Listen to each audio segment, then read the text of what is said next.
Aneh negara punya aparat begitu hebat dan meraksasa gitu, tapi Febri Adriansyah tidak diketahui kemana rimbanya. Kan kemungkinannya hanya tidak dipanggil atau menghilang dianya. Kalau menghilang ya lucu. Hilang atau menghilangnya itu berarti bagian dari skenario, Pak Mahfud. Ini harus diluruskan karena mempertaruhkan masa depan kita bernegara dan berhukum.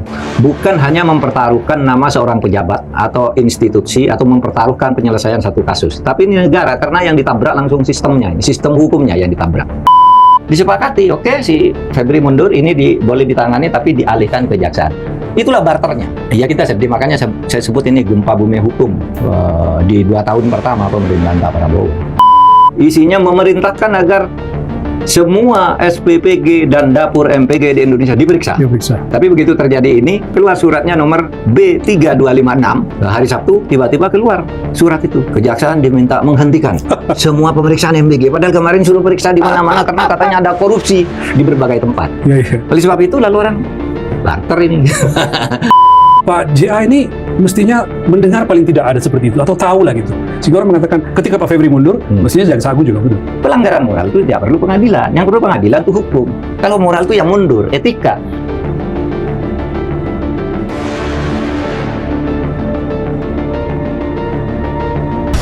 Halo, saudara semua. Senang bisa menyapa dan bertemu kembali di podcast Terus Terang. Di forum podcast ini saya selalu berusaha bicara jujur dan terus terang, juga berbagi pandangan tentang politik, hukum, dan pemerintahan yang terkini dan terhangat tentu saja berdasar pertanyaan-pertanyaan yang masuk dari netizen ke berbagai jalur medsos yang saya miliki. Mari simak dan ikuti pembahasan ini sampai akhir agar Anda mendapat pemahaman secara utuh. Mari kita mulai. Silakan pertanyaan apa saja yang perlu saya jawab yang terkait dengan isu terkini, Mas Rizal. Ya, yang diminta oleh followersnya Pak Mahfud di media sosial itu masih tentang ketegangan antara polisi dan Jaksa Agung. Ya, meskipun Pak Mahfud perkembangan terbaru yang kita lihat kemarin ini, ketika jumpa pers antara Kapolri dengan Jaksa Agung, Kapolri datang dengan pejabat tinggi polisi, ya lalu diterima oleh Jaksa Agung dan pejabat tinggi Kejaksaan Agung, lalu mengadakan jumpa pers. Lalu mereka begini mengatakan bahwa kita selama ini kompak. Yang orang mengatakan bahwa ini diselesaikan secara adat lah, kira-kira gitu, Pak. Dan ironinya ketika mengatakan, misalnya Kapolri mengatakan kami baik-baik saja, nggak ada apa-apa dengan kejaksaan. Padahal beberapa hari sebelumnya jelas-jelas bersitegang antara dua lembaga itu. Apa komentar Pak Mahfud dengan episode terbaru kompak damai itu, berusaha damai? Ya baguslah kalau itu bisa diusahakan, karena kerusakan mekanisme penegakan hukum di bidang hukum pidana yang kita rasakan selama bertahun-tahun. Karena Kejaksaan Agung dan kepolisian itu tidak harmonis ya, dan itu tidak bisa disembunyikan. Seperti yang Pak Mahfud sampaikan selama ini. Itu tidak bisa disembunyikan, terutama dimulai dari penguntitan terhadap Febri Adriansyah ya, kemudian dan banyak kasus lain yang puncaknya pada kasus penggeledahan dan penyitaan barang-barang yang luar biasa fantastik oleh seorang pejabat tinggi penegak hukum, yaitu Febri Adriansyah, yang ternyata menyimpan uang, emas, uang falas, uang rupiah, dan sebagainya, baru dari 2 tempat. Ya. Kan polisi bilang di 12 tempat. Ya. Dan dalam 3 kasus, ya kan? Ya.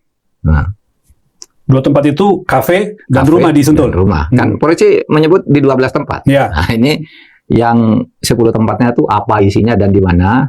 Sebenarnya kita akan melihat drama ini secara lebih terbuka. Seandainya tidak terjadi pengalian kelanjutan penyidikan dari Polri ke Kejaksaan yang itu jelas-jelas melanggar mekanisme hukum yang tersedia. Bahwa kemudian mereka bersalaman, saling peluk sesudah kelihatan berkelahi, tegang dan sebagainya, lalu berpelukan, itu bagi podcaster Akbar Faisal itu Pukima kau katanya. Kemarin berkelahi, sekarang kipuan di depan Akbar memposting, marah-marah itu si Ano. Karena memang itu bagian dari rasanya ya, bagian dari sandiwara untuk menyembunyikan sesuatu. Harus diingat, pada saat peristiwa pelukan Jaksa Agung dan sebagainya itu ya, dan Panglima dan Kapolri, pada saat yang sama itu ada rapat PKH, yang Satgas PKH. Satgas PKH. PKH itu penertiban kawasan hutan. Yang dipimpin oleh Syafri Samsudin. Di mana di situ Febri Ardiansyah menjadi orang kedua. Ketua hariannya Febri Ardiansyah, Febri Ardiansyah. ketua pengarahnya baru Minhan, Pak. Nah, iya kan? Iya. Nah, dia. Nah, ketuanya udah ditangkap karena bukan ditangkap, ditersangkakan dan menghilang atau dihilangkan atau apa kita tidak tahu sampai sekarang. Aneh, negara punya aparat begitu hebat dan meraksasa gitu, tapi Febri Ardiansyah tidak diketahui kemana rimbanya. Kan kemungkinannya hanya dua, sengaja dibiarkan tidak dipanggil atau menghilang dianya. Kalau menghilang ya lucu, ada dua institusi penegak hukum raksasa bisa menyebabkan orang tidak diketahui di mana rimbanya. Harusnya kalau bertanggung jawab tunjukkan dong ke publik ada di mana dan sedang apa. Ada spekulasi umroh dan sebagainya. Hilang atau menghilangnya itu berarti bagian dari skenario, Pak? Nggak tahu, makanya ini pertanyaan kan harus dipertanggungjawabkan kepada publik. Nah tadi PKH itu rapat, Pak Kapolri dan Jaksa Agung nggak hadir ke sana, ya kan? Malah cipika-cipiki. Ya, saya kira itu bagian dari apa? Dari semacam drama yang harus kita lihat, dan mungkin drama ini masih akan terus beberapa saat akan menjadi sorotan publik. Karena inilah gempa bumi hukum yang pertama. Gempa bumi hukum yang pertama? Iya, di dalam era pemerintahan Pak Prabowo. Selama ini banyak masalah hukum, tetapi ini kita anggap sebagai gempa bumi karena penegak hukum yang paling ditakuti di bidang hukum pidana, ahli hukum pidana pencucian uang yang bernama Febri Ardiansyah, ternyata dia sendiri yang ditersangkakan kemudian dengan bukti-bukti yang cukup menggetarkan dari sudut penyitaan dan penggeledahan.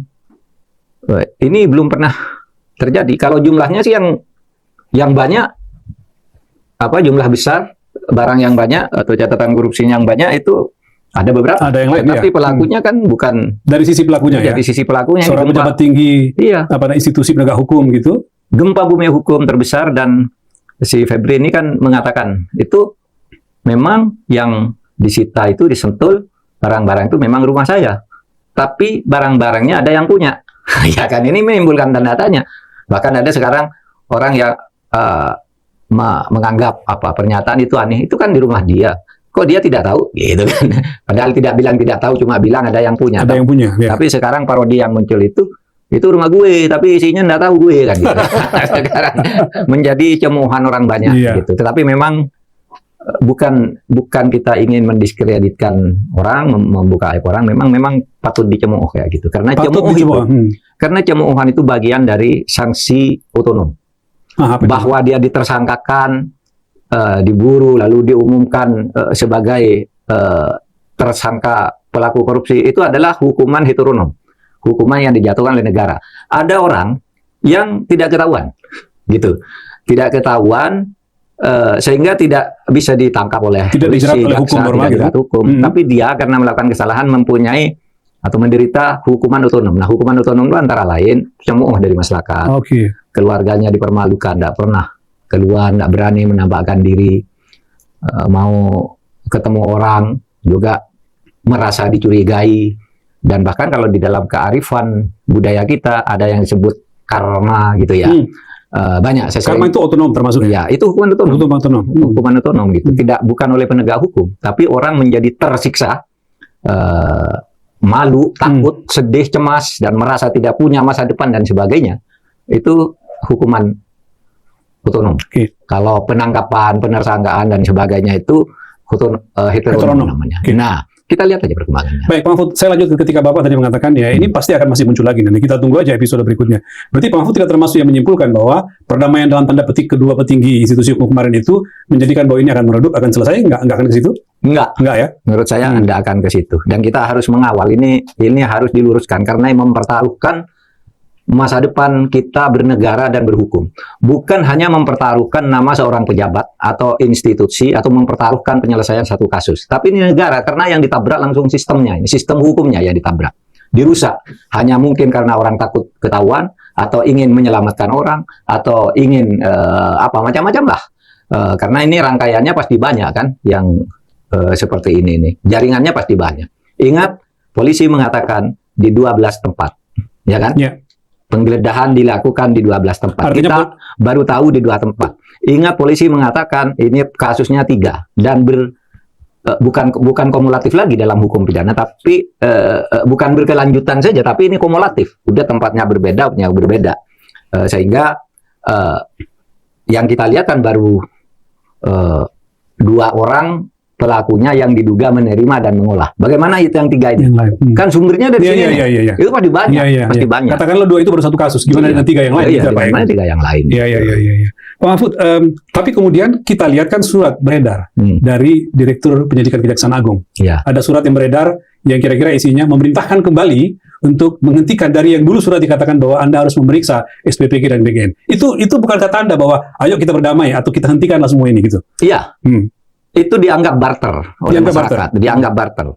Jadi karena polisi berhasil menyerahkan kasus ini ke Kejaksaan Agung, meskipun atas paksaan siapa kita belum tahu, itu baru akan ketahuan beberapa tahun kemudian kalau kasus ini berlarut-larut untuk mengungkap kebenarannya, hanya diselesaikan begitu saja berdasar penyerahan. Lalu dianggap polisi itu sudah diberi sesuatu, sehingga Kejaksaan Agung kemudian memberikan sesuatu yang lain, yaitu membuat surat edaran. Tadi saya dapat banyak tuh. Iya kan, Pak? Dari polisi, dari purnawirawan, dari jaksa, dari masyarakat, dari wartawan. Pak, ini Bapak di forward surat-surat itu banyak dikirim. dikirim ke saya. Jadi penampungan informasi. Pak, ini gejala apa ini? Okay. Saya jelaskan ini, itu barter, saya bilang. Karena begini, dulu ketika Kejaksaan Agung itu menangkap Dadang Hindayana, kemudian ada polisinya, ada tentaranya, lalu sesuatu itu ditetapkan lagi polisi aktif. Itu kan Kejaksaan Agung seakan-akan betul-betul sedang membidik polisi. Sehingga dia mengeluarkan surat pada tanggal 15 Juni yang lalu, belum sebulan, 15 Juni lalu, bernomor B2668. Ya, B2668 itu isinya memerintahkan agar semua SPPG dan dapur MPG di Indonesia diperiksa. Karena ini melibatkan banyak termasuk polisi, ya, diperiksa semua termasuk yang punya polisi itu MBG ya, itu. Ketika wartawannya termasuk polisi semua katanya. Iya gitu. kan? Jadi surat itu merintahkan periksa MBG, tapi begitu terjadi ini tadi malam keluar suratnya nomor B3256 bertanggal tadi malam ya kapan? 10 Juli. 10 Juli itu. Ya. 2 hari lalu, Pak. Ya, 2 hari lalu. Hari Sabtu tiba-tiba keluar surat itu bahwa Kejaksaan diminta menghentikan semua pemeriksaan MBG. Padahal kemarin suruh periksa di mana-mana karena katanya ada korupsi di berbagai tempat. Oleh sebab itu lalu orang barter ini. Tapi api dalam sekam Mas ini semuanya akan menjadi api dalam sekam dan kita semua harus ikut bersuara mengawal agar ini diluruskan kembali. Kalau soal misalnya si Febri lolos, ya mungkin kita menyesal untuk satu kasus, tapi kalau mekanisme seperti ini dibiarkan akan terjadi terus-menerus, di mana sistem hukum itu menjadi dirusak. Dan jika hukum sudah tidak mendapat kepercayaan dari masyarakat, saya khawatir nanti masyarakat di berbagai daerah, berbagai institusi membuat hukumnya sendiri-sendiri. Itu berbahaya, itu perlunya supremasi hukum. Sejak dulu di dalam teorinya itu, kehancuran itu dimulai ketika orang berebut kekuasaan, sewenang-wenang, lalu hukumnya tidak bekerja dengan baik. Oleh sebab itu, dikatakan di mana ada demokrasi yang memberi kebebasan kepada orang untuk melakukan apa saja, di situ harus ada hukum. Demokrasi tanpa hukum itu liar dan sewenang-wenang di tingkat elit. Tapi kalau hukum tidak ada demokrasinya, juga tidak bagus, ya, karena kemudian hukum menjadi alat untuk merepresi. Nah, ini ujian bagi kita semua sebagai bangsa. Oke. Sekarang saya mau sampaikan pada Anda, sekarang saya mau masuk kepada substansi. Saya akan meminta Mahfud untuk menjawab beberapa substansi kasus itu. Karena itu, bagi Anda yang belum subscribe, silakan subscribe dan nyalakan lonceng notifikasi Anda. Saya masuk ke substansi sekarang, Mahfud. Febri, kita melihatkan Febri Adriansyah ini kan bukan semata-mata Febrinya, bukan semata-mata Jampitsusnya. Dia adalah seorang tokoh, seperti yang kata Pak Mahfud mengatakan tadi, sedikit banyak akan, dalam tanda petik, kalau tidak dibereskan baik-baik, akan meruntuhkan kredibilitas kejaksaan. Karena itu tetap ada harapan bahwa Febri akan diproses. Nah, terutama karena dia sekarang jadi status tersangka. Meskipun Pak Mahfud mengatakan secara prosedur itu keliru karena tidak diperiksa lalu tersangka. Nah, apa kira-kira Pak bayangan Pak Mahfud akan terjadi dengan proses terhadap Febri dengan status tersangka sekarang? Seperti apa ke depannya yang akan dilakukan? Nah, kalau saya tetap berpendapat proses ini salah. Saya ulangi kesalahannya gimana. Sesudah terjadi penggeledahan dan penyitaan barang-barang, ya, kemudian tiba-tiba kepolisian bertemu dengan Kejaksaan ditemani oleh Komisi 3 DPR, di mana perkara ini kalimat yang dikatakan oleh pelaksana Jampitsus yang baru, PLT Jampitsus, PLT Rudi, dan dikatakan oleh pejabat Polri yang dari Kortas Tipikor, Kortas atau apa ya, Tipikor itu, bahwa perkara itu dilimpahkan dari kepolisian ke kejaksaan. Nah, kalau dilimpahkan, ya berarti tersangkanya itu harus sudah diperiksa. Menurut pasal 36 ayat 1 KUHP, dibaca ini 36 ayat 1 KUHP, ya penyidik itu memeriksa tersangka, saksi dan lain-lain, ditulis dalam berita acara yang ditandatangani oleh penyidik dan tersangka. Ditandatangani oleh penyidik dan tersangka. Pasal 36 ayat 1. Ada berita acara pemeriksaan. Nah, pasal 61 ayat 1 KUHP menyatakan sesudah semua lengkap, termasuk misalnya ada P21 dan sebagainya, perkara dilimpahkan.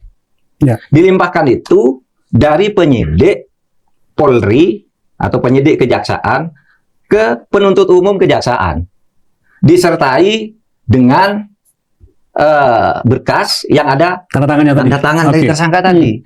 Nah ini begini, kalau itu maksudnya dilimpahkan dalam arti ke penuntut umum, tidak sah. Kenapa? Karena belum ada pemeriksaan. Tapi kalau maksudnya itu dialihkan dari penyidik Polri ke penyidik kejaksaan, itu yang berarti ruangan lain di tempat kejaksaan, bukan penuntut umum. Kalau dari Polri, penyidik Polri ke penyidik kejaksaan itu tidak dikenal di dalam hukum. Dari satu penyidik dipindahkan ke penyidik lain itu tidak dikenal? Tidak pernah ada dalam sejarah, dan itu tidak boleh. Itu kan sama dengan Anda sholat zuhur 4 rakaat. Baru 3 rakaat Anda pergi suruh ganti orang lain. Nggak boleh. Gitu ya? Iya dong. Sama Anda orang haji, Anda belum tawaf. Belum 7 kali tawaf? Iya, belum 7 kali tawaf. Atau sudah 7 kali, tapi sa'inya disuruh orang lain. Nggak sah hajinya. Sama dengan itu. Analoginya itu begitu ya? Iya dong. Nggak bisa kalau dialih-alihkan gitu. Gimana? Apa gunanya? Dibentuk begitu. Bentuk aja kalau gitu penyidiknya di kejaksaan semua, lalu dibentuk yang banyak penyidiknya. Kan selesai. Gitu. Ini sengaja memang begitu di dalam sistem hukum kita. Itu yang saya bilang dirusak. Jadi kalau penyerahan dari samping, penyidik ke penyidik, itu nggak boleh. Kalau dari atas ke bawah boleh, tapi tersangkanya harus diperiksa dulu. Karena itu menjadi dari bagian dari itu. Dari proses itu. Oleh sebab itu kalau Anda tanya terus, gimana kira-kira depannya? Kalau saya, kembalikan dulu. Kembalikan dulu ke polisi. Atau kalau mau dipaksakan juga, lalu penyidikan di kejaksaan dimulai dari kapan? Kok terus langsung ngelanjutin begitu? Itu tidak boleh. Nah, oleh sebab itu saya selalu mengatakan, dalam situasi begini, hanya ada satu jalan. Kalau tidak mau dikembalikan ke polisi, hanya ada satu jalan. Apa, Pak? Yaitu diambil alih. Diambil alih oleh KPK. Karena sudah memenuhi syarat, ini kisruh nggak benar, harus diambil alih agar hukum tidak rusak. Jadi KPK yang melanjutkan ini, itu ada di dalam Undang-Undang KPK pasal 10A. Jadi KPK dalam rangka supervisi bisa mengambil alih kasus itu dan dia yang menangani. Tapi kan berkali-kali saya katakan, apa berani KPK dalam situasi itu, Pak, konfigurasi politik seperti sekarang? Ya, apa berani dia ngambil gitu. Oleh sebab itu kalau ingin menyelamatkan itu ya Presiden turun tangan menurut saya. Ini udah rusak hukum kita kayak gini. Presiden harus turun tangan dok. Gitu. Minta KPK kamu ambil alih lah gitu. Kok bisa? Ya bisa aja karena ini masih di lingkungan eksekutif. Belum masuk ke pengadilan, belum masuk ke yudikatif. Ya belum masuk ke yudikatif sehingga Presiden di mana di lingkungan eksekutif ke penyidikan ini ada jaksa, ada polisi, ada KPK yang kedudukannya lebih independen, tidak merupakan struktur kabinet, maka dia bisa eksekutif yang di luar lingkup kabinet berdasar tugasnya menurut undang-undang bisa saja Presiden kamu selesaikan daripada kisruh-kisruh ini. Nah itu. Nah sesudah itu saya tidak akan masuk kepada kemungkinan ini diteruskan ke kejaksaan, itu haram hukumnya. Haram kalau diteruskan. Terserah gitu. Itu kejaksaan dan kepolisian mau memaksakan apa tidak itu terserah dia. Gitu. Tapi bagi saya secara hukum haram dan itu merusak. Ya. Secara hukum haram. Iya kan begitu tadi. Ke samping tidak boleh, ke atas harus diperiksa. Kan itu kuncinya. Gimana dengan komentar saya baca ya beberapa, ada 1-2 orang yang mengatakan bahwa dalam KUHP atau KUHP yang baru kita itu ada fungsi koordinasi antara penyidik. Itu gimana memahaminya? Oh, Pak? Koordinasi tidak boleh memindahkan fungsi penyidikan dari kamar masing-masing. Tidak itu maknanya ya koordinasi misalnya di kepolisian sulit memasuki kantor kejaksaan karena yang menjadi tersangka yang mau diperiksa jaksa. Di situ koordinasi. Koordinasi namanya begitu, saling melancarkan urusan tanpa mengambil. Dan itu di tingkat penyelidikan mungkin Pak ya, bukan di Di penyidikan. tingkat penyelidikan. Oke. Itu sama aja, Anda minum begini, polisi sedang minum begini lalu dirampas piringnya kan nggak boleh. Iya kan? Dia sedang nyeding lalu dirampas begitu, atau dia dipaksa agar diserahkan. Itu kan tidak boleh. Sama polisi juga tidak boleh maksa kejaksaan yang sedang menyidik lalu diambil polisi. Misalnya kan tidak boleh. Dalam tindak pidana khusus seperti korupsi memang jaksa mempunyai penyidik sendiri, polisi bisa mempunyai penyidik sendiri, lalu ada penyidik KPK juga yang lebih independen. Nah itu Mas. Nah kalau itu sudah, misalnya kembalikan ke relnya, serahkan ke KPK atau kembalikan lagi ke polisi, lalu diproses lagi secara cepat. Kan gampang tuh proses secara cepat. Gini aja, kalau proses secara cepat kan sudah jelas tersangkanya Febri, barang sudah ada, lalu ketemu aja diantarai oleh Komisi 3 DPR seperti kemarin agar lancar. Tolong dong, sekarang polisi periksa Febri, datangkan Febri, lalu periksa sebentar. Ini meskipun dia tidak ngaku, tulis saja. Tidak mau menjawab, tidak ngaku, tulis saja. Udah tanda tangan kamu, tidak mau jawab, udah memenuhi syarat. Lalu lalu dilimpahkan ke Kejaksaan Agung. Sehingga proses hukumnya berlanjut di situ. Lanjut. Nah berikutnya, kalau sudah proses hukum berlanjut, Kejaksaan Agung ini kan terlibat dalam konflik of interest. Pejabat tingginya yang paling dibanggakan, yang paling hebat ternyata terlibat itu. Dan akan diadili, misalnya sudah diluruskan. Maka nggak bisa diserahkan, menurut saya, kepada internal Kejaksaan Agung yang ada sekarang. Karena yang ada sekarang itu kan anak buahnya Febri semua nih. Terutama di Pitsus maksudnya? Iya, di Pitsus akan melakukan penuntutan, apalagi kalau disuruh nyidik lagi. Itu pasti banyak yang disembunyikan lah. Itu common sense saja. Public common sense lah, kok dia yang melakukan lalu disuruh periksa sama anak buahnya yang dulu bersama-sama melakukan ini, kan masih bersama-sama tuh. Ya kan institusi. Kebayanglah orang-orangnya yang ada di dalam Pak ya. Logikanya kan begitu. Maka saya usul, Kejaksaan pernah membuat prestasi hebat dulu ketika kasus penyuapan dari Ajeng ya. Ajeng itu seorang pengusaha perempuan dari Lampung, itu menyuap Urip Trigunawan. Jaksa Urip. Jaksa UTG. Urip Trigunawan. Itu gempar Pak itu. Iya, kita mengenalnya Jaksa Urip gitu ya. Jaksa Urip gitu. Tahu dia terlibat dan luar biasa kan. Ingat, Kejaksaan Agung melakukan pembersihan ke dalam dulu. Jaksa Urip dipecat, ditangani dengan baik. Kemudian Jampitsus itu dibersihkan. Orang luar dimasukkan Jampitsus, jaksa karir yang dari desa yang cemerlang namanya Marwan Effendi masuk, dia jadi Jampitsus. Dari Sumatera Selatan. Iya kan, disuruh dia tangani nih kasus Urip. Kasus Urip tangani. Lalu Marwan mensyaratkan kalau saya masuk, oke, saya membentuk tim sendiri. Diambil penyidik-penyidik dari jaksa daerah yang hebat-hebat. Masuk ini Trigunawan nih. Urip Trigunawan masuk. Dan hukumannya berat, di atas 15 tahun tidak salah. Nah, itu kalau Jaksa Agung mau kembali ke jati dirinya, kalau di dalam sudah itu perbaiki dong. Sama dengan ketika kasus Cicak Buaya 1 yang dibongkar oleh MK dulu itu kan. Wakil Jaksa Agungnya mundur karena diketahui dia ikut telepon-teleponan dengan Anggodo, dengan Bareskrim, dengan pengacara untuk menghabisi Chandra Hamzah dan B. Samad kan gitu. Begitu itu muncul di rekaman suara, mundur kan, disuruh mundur ya mundur.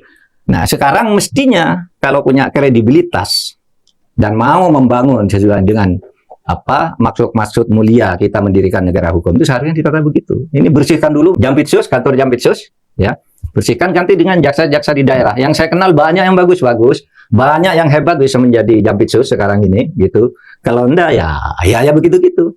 Nanti jeruk makan jeruk lagi, nutupi lagi. Ini menarik Pak. Saya jadi ingat juga ketika Bapak menjadi Menko Polhukam, ketika muncul kasus Sambo kan Bapak minta bedol desa dulu. Nah iya, saya minta bedol desa. Nah, pindahkan dulu semua gengnya Sambo di situ. Itu terjadi Pak ya? Iya betul. Di Propam toh. Di Propam. Dia bilang kalau cuma diperiksa satu-satu, diperiksa ke tempat gitu. Sementara pegawainya itu juga, ya kan? Lalu ada usul bedol desa. Bedol desa malam dipindah semua 26 orang. Dimutasi itu diganti. Lancar. Itu kan? Sama dengan begitu. Nah, itu namanya bagus cara begitu. Oh, itu menjadi berwibawa lembaganya. Iya, dia mau membersihkan dirinya sendiri ke dalam. Kan gitu. Nah, itu mestinya dilakukan sekarang. Kalau enggak ini kedepannya makin buruk.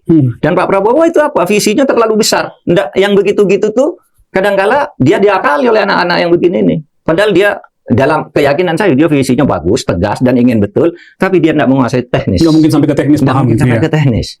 Dia mungkin tidak tahu bahwa perkara dialihkan itu tidak boleh. Tidak boleh. Prabowo belum tentu tahu. Tidak boleh bilang itu koordinasi. Koordinasi itu pengolahan istilah yang salah kalau digunakan untuk ini, gitu. Kalau Iya, gitu iya, nanti semua perkara boleh dong dikoordinasikan. Ya. Kita tukar menukar aja, cincai, kan bisa. Nah, itu hasilnya. Ya, saya jadi ingin melanjutkan Pak cerita tentang bagaimana Pak Prabowo mengambil keputusan yang Pak Mahfud meyakini nggak mungkin terlalu teknis dia Pak. Iya. Mendengarkan laporan anak buahnya saja mestinya oke aman, jalan. Kan kira-kira itu bagian Bapak ya. Iya. Nah, saya membaca laporan terbaru majalah Tempo Pak Mahfud. Dalam majalah Tempo itu disebutkan bahwa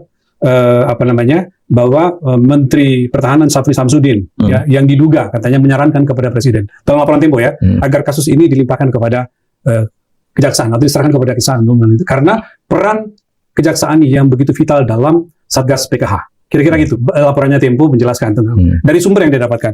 Pertanyaan saya, bagaimana Pak pertimbangan-pertimbangan seperti itu bisa digunakan nggak memang untuk mengoreksi atau memindahkan sebuah prosedur hukum yang normal? Itu Tapi dia. karena pertimbangan itu dilakukan berubah keputusan hukum. Itu menurut saya secara psikologis Pak Prabowo dipojokkan untuk membuat keputusan yang dia sendiri secara teknis tidak kuasai. Karena dia presiden. Tidak mungkin menguasai semua detail-detail acara itu. Jadi begini, jam 11 siang, Febri Ardiansyah itu kan jumpa pers, membela diri. Hari Jumat ya? Iya, Ya. membela diri kira-kira dia akan melanjutkan tugas untuk terutama yang mendesak itu kayak MBG, MBG kan, dengan SWPG Ya, kan. ada 3 Pak yang disebut. MBG, lalu Satgas PKH, Satu WKH, lalu satu lagi saya lupa tuh. Kalau nggak salah Batubara, kalau nggak salah PLN ya, pokoknya yang MBG itu akan sudah dikembangkan ada 41 dari 40 stadion berkentang 47 seakan-akan itu ancaman kan. Ya. Seakan-akan ancaman. Tapi masyarakat tidak takut. Pokoknya harus mundur. Sehingga ketika masyarakat menyatakan harus mundur bahkan ada yang harus ditangkap itu tidak ada lagi yang bisa mempertahankan. Sehingga yang berita Tempo itu lalu ini juga informasi tapi yang di Tempo itu menjadi ujung dari itu lalu datang ke presiden. Katanya ini harus ditangani oleh kejaksaan. Gitu. Ya presiden kan pokoknya ya bisa selesai dengan baik ya Pak, selesai dengan baik. Nggak tahu dia bahwa tidak boleh mengalihkan dari samping ke samping itu. Gitu. Nah, kemudian diiakan lalu diproses malam itu. Oleh sebab itu pengumuman pengunduran diri itu terjadi tengah malam kan? Iya. Kalau saya lihat itu jam 0 sekian. Ya. Itu jumpa persnya dari kejaksaan. Itu sesudah disepakati, oke si Febri mundur ini boleh ditangani tapi dialihkan ke kejaksaan. Itulah barternya. Gitu. Nah, oleh sebab itu ya kita sedih, makanya saya sebut ini gempa bumi hukum di 2 tahun pertama pemerintahan Pak Prabowo. Oke. Sekarang Pak, saya mau nanya Pak Mahfud, bagaimana supaya kasus besar ini, mega korupsi dan pencucian uang yang melibatkan petinggi institusi hukum itu menjadi momentum untuk perbaikan Pak. Jadi kita tidak semata-mata marah-marah menyesalkan ada orang seperti Febri Ardiansyah gitu ya, ada orang-orang tersangka lain segala macam, tetapi itu kita jadikan momentum untuk memperbaiki. Karena Pak, seperti yang Pak Mahfud lihat, kejaksaan ini kan belakangan kan boleh dibilang top di antara penegak hukum dari sisi persepsi dan Pak Mahfud sering banget menguji. Karena begitu, jangan bobrok hanya karena ini, gitu loh. Kita tidak ingin kejaksaan jatuh hanya karena ini. Nah, apa Pak yang mesti dilakukan supaya ini jadi momentum untuk membenahi, memperbaiki sehingga semua bisa berjalan kembali seperti biasa. Kejaksaan itu sejak tahun 2022 setidak-tidaknya itu selalu menjadi menempati ranking 1 lembaga penegak hukum terpercaya. Persis. Selalu. Waktu itu sesudah kasus-kasus Sambo itu loh. Sudah mulai bangkit terus ya berani menuntut hukuman. Sebenarnya kan bukan hukuman mati tuntutannya itu. 18 tahun atau berapa gitu. Sambo itu udah berani tinggi-tinggi tapi hakimnya kita dorong. Kamu jangan takut pada siapapun. Jatuh hukuman mati. Tapi sejak itu Kejaksaan Agung terus tinggi-tinggi. Persis. Iya kan? Nah, sekarang jadi ambruk kayak gini. Mestinya diadakan pembenahan. Saya tidak tahu. Presiden pasti lebih tahu cara membenahinya itu mau diapakan. Mestinya menurut saya kalau sebuah organisasi itu sirkulasi kepemimpinannya itu agak teratur dan agak cepat. Kalau lembaga penegak hukum itu jangan terlalu lama. Seorang pemimpin berada di puncaknya. Iya. Rotasi jabatan itu harus sering dilakukan. Jangan ada seseorang terlalu lama di suatu tempat. Kan gitu. Jadi semuanya selamat. Yang diberi tugas merasa nyaman. Ya, yang menugaskan juga aman. Rakyat juga ngelihat tuh ini bisa ada rotasi. Kalau besok nggak baik lagi secara objektif, bukan hanya penilaian medsos gitu ya. Kan ada ukuran-ukuran objektif kemungkinan baik atau tidak. Jadi perbaiki lagi. Itu cara hidup bernegara. Di dalam demokrasi itu senantiasa mendorong kemungkinan terjadinya sirkulasi kekuasaan dan tugas-tugas agar bisa dievaluasi dengan baik. Itu aja. menarik Pak, karena saya jadi bikin nanya lagi karena Pak Mahfud merespon itu. Jadi kan ada juga ekspektasi beberapa pengamat Pak mengatakan begini bahwa ini Pak Febri kan orang yang sangat dipercaya oleh Jampitsus, itu kan boleh bilang orang nomor 2 di kejaksaan Pak, gitu ya, meskipun secara struktur ada Waka gitu ya. Setidaknya ketika dia sekian tahun bekerja gitu, lalu kedapatan seperti ini, kalau betul yang di geledah itu adalah milik dia, orang mengatakan normalnya kan pimpinannya tahu. Saya orang mengatakan ya Pak JA ini mestinya mendengar paling tidak ada seperti itu atau tahu lah gitu. Sehingga orang mengatakan ketika Pak Febri mundur, mestinya Jaksa Agung juga mundur. Iya, kalau di dalam etika kan begitu. Di dalam TAP MPR 6 dan 8 itu kan memang begitu. Pejabat negara itu berdasar etika kehidupan berbangsa itu harus siap mundur kalau tidak dinilai tidak bagus lah melaksanakan tugasnya. Memang di situ dikatakan kalau terbukti melakukan kejahatan, tetapi juga ada di situ melakukan pelanggaran moral. Bagi saya moral itu, etika dan sebagainya itu menjadi alasan untuk mundur. Kenapa dulu kita membuat TAP MPR seperti itu? Karena dulu banyak sekali orang ya melakukan korupsi tapi berpidato agar orang tidak korupsi. Nah, itu melanggar etika, memalukan gitu. Dia baru keluar dari penjara lalu berteriak-teriak kepada orang agar membangun moral, jangan korupsi. Padahal dia sendiri korupsi. Ya, ada orang yang diduga korupsi kuat dulu, pernah kan KPK di bawah Taufikur Rahman Ruki itu mau mengejar seorang pejabat, nih korupsinya cukup gitu. Tapi sang pejabat enak aja, siapa bilang? Nggak mau mundur. Siapa bilang saya belum dibawa ke pengadilan? Pelanggaran moral itu tidak perlu pengadilan. Yang perlu pengadilan itu hukum. Kalau moral itu yang mundur, etika. Nah, oleh sebab itu yang mundur saja. Kalau kira-kira ada konflik of interest, disorot orang kok dia menggunakan jabatannya untuk ini untuk itu yang tidak selayaknya, itu mundur. Itu menurut TAP MPR nomor 6 tahun 2001. Kalau menurut TAP MPR nomor 8 tahun 2001 itu presiden atau atasan dari pejabat negara atau aparatur sipil negara di birokrasi yang mengetahui anak buahnya terlibat, diduga terlibat korupsi, itu bisa dijatuhi sanksi sebelum ada sanksi pidana. Pengadilan pidana itu sendiri, tapi sanksi ini dipecat, digeser, diturunkan dan sebagainya, tergantung pada tingkat kesalahannya. Itu kita sudah punya instrumen hukum seperti itu. Dan jangan bilang, karena ada yang bilang, Pak, TAP MPR kan sudah tidak ada sekarang. Ada TAP MPR yang masih berlaku. Maksudnya yang berlaku selamanya masih ada, 4. Yang berlaku sampai ada undang-undang baru yang menggantikannya ada, gitu. Nah, yang ini masih termasuk berlaku nih ketika kehidupan berbangsa, ya, dan rekomendasi arah kebijakan pemberantasan dan pencegahan KKN yang nomor 8 itu. Yang nomor 6 itu etika kehidupan berbangsa. Nah, yang begini ini semua dilanggar semua. Semuanya mengajarkan kalau hukum belum menghukum saya, gitu. Nggak apa-apa, saya belum ada bukti. Padahal di atas hukum itu ada moral. Di atas hukum itu ada etika. Nah, dan etika itu sudah diatur di dalam TAP MPR. Kalau Anda masih lolos dari hukum karena lari, karena apa, kan bisa dipecat duluan secara etis, ya kan? Bisa diberhentikan. Dan itu presiden dan kita semua sudah dibekali oleh negara dengan instrumen moral dan etik kalau hukumnya belum bisa menjangkau. Karena berbelit-belit, orang menghindar, orang lari, berhentikan dulu. Saya tidak mampu disorot orang, mundur dulu. Kan bisa. Tapi itu terserah, itu urusan Pak pejabat siapa saja lah. Ya, artinya kalau Jaksa Agung itu mundur, itulah semestinya memang pertanggungjawaban moral yang disampaikan oleh seorang pemimpin, Pak, ya, kepada masyarakat, ya. Oke, Mahfud, baik, sampaikan pendapat Anda di kolom komentar dan nantikan pandangan-pandangan atau penjelasan Pak Mahfud pada episode berikutnya. Saya kembali ke Pak Mahfud. Oke, para netizen, para pemirsa, sekian dulu Terus Terang edisi pekan ini. Sampai ketemu dan jangan lewatkan pembahasan isu aktual berikutnya. Dan yang terpenting dari itu, untuk bersyukur atas keindonesiaan kita, jangan pernah lelah untuk mencintai Indonesia.